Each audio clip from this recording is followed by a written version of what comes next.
दोस्तों 1 अप्रैल 2025 से हमारा नया फाइनेंशियल ईयर स्टार्ट हो चुका है। फाइनेंशियल ईयर 25-26 जो कि आपके लिए रहेगा।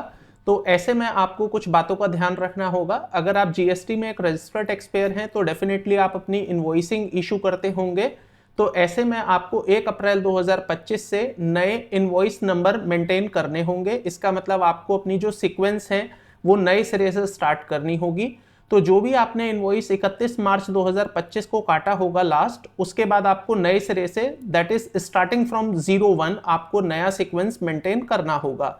इनवॉइसिंग की सीक्वेंस आप अपने हिसाब से कैसे भी रख सकते हैं, बट यहां पर आपको ध्यान रखना है कि invoice must be started from 01 और नई सीक्वेंस आप अपने हिसाब से मेंटेन कर पाएंगे।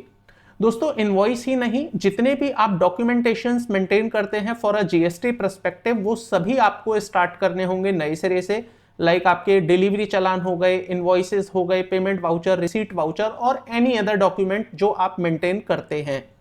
तो इस बात पर ध्यान रखिएगा क्योंकि मैंने काफी लोगों को नोटिस किया है वो अपने इनवॉइस नंबर को कंटिन्यू करते रहते हैं। जैसे मान लीजिए उन्होंने 600 इनवॉइस काटा है 31 मार्च 2025 को, अब वो 1 अप्रैल 2025 को जब इनवॉइस काटेंगे तो 601 नंबर का इनवॉइस इशू कर देंगे, जो कि टेक्निकली यहां पर गलत है।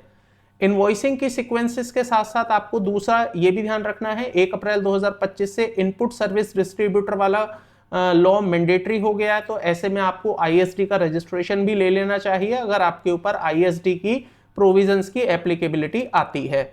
और साथ ही साथ दोस्तों यहाँ पर ईवे में भी एक चेंज आ गया है। अब ईवे में 2 फैक्टर ऑथेंटिकेशन मैंडेटरी हो गया है। जब भी आप ईवे लॉगिन करेंगे तो आपके मोबाइल पर एक एसएमएस आएगा जो कि ओटीपी की तरह से काम करेगा। तो ये आपको जरूर ध्यान रखना है कि आपके ईवे पोर्टल पर आपका वही मोबाइल नंबर रजिस्टर्ड हो जिसको कि आप एक्सेस कर सकते हैं for a OTP verification. Otherwise आप ईवे बिल पोर्टल को एक्सेस नहीं कर पाएंगे।